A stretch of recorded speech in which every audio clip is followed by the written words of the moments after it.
Alright YouTube, well I'm back. And it's fucking cold out here. Old Dodgy didn't want to start the greatest, but oh. Hang on.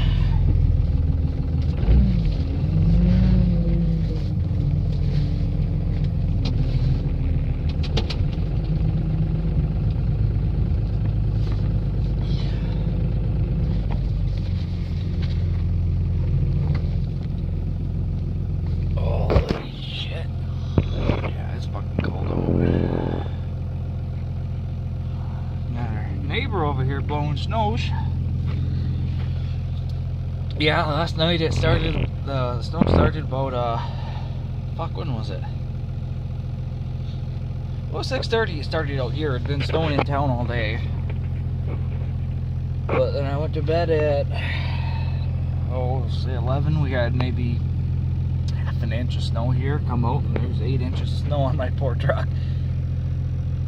Oh, look at that. Just blow it right all over me. Blow your load all over me truck, eh? Alright.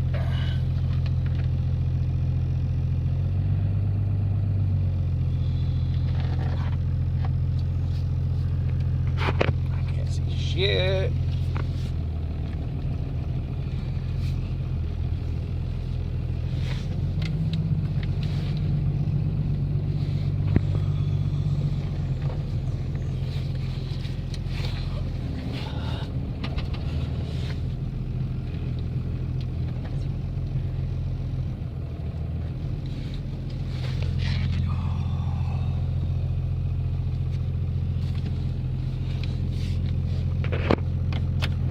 Try and get some tour action going.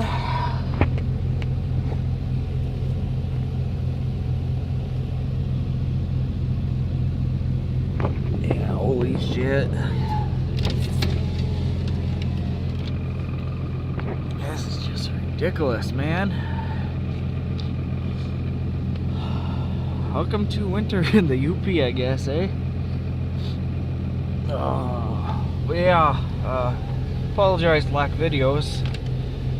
I ended up getting the pinion seal replaced, and both rear hub seals replaced. And of course, they gave me the wrong seals at the auto parts store for the hubs. So drove all the way up to my dad's, which is 30 minutes from here. Mind you, I'm 10 minutes from town or so.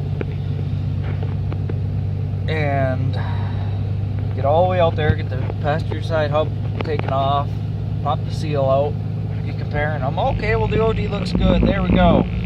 Wait a minute, let me check the ID on the spindle. Nope, it was completely wrong. So I had to drive 40 or 45 minutes into town, get the 2 new seals, and then go all the way out there, and then at that point I was just kind of focused on getting the job done in a timely manner, because I still had the pinion seal to do, and I knew that was going to take the longest, just simply because who knows when the last time that pinion was off. But yeah, ended up getting the right seals. If you have a 3/4 ton Dodge Ram with a Dana 80, you know, because you have a manual, you have a Dana 80/70 hybrid. Basically what that means is you have a Dana 80 pretty much. You got Dana 80 carrier, Dana 80 tubes. It's just the spindles are the same size as a Dana 70. So it's just one little cork to look out for. But yeah, I mean, the hub seals didn't take too long. The pinion seal took a little while, but I mean, that's to be expected in Michigan. You get all the fucking road grime and the rust and the salt going on in there, and it makes it a little difficult to extract it. And it was. I mean, it took probably half hour to get it off, just simply because I didn't have a puller. But did the old little heat, little hammer, blah blah blah, and it came right off. Yeah. Got the new seal in. Haven't had any leaks yet. Got the brakes adjusted too, so parking brake works like a champ again. So yeah, I'll try to get some videos out sooner. Yeah, I'm not sure. I can't get this set date when I'm gonna put some videos out, but we'll try. All right, take care.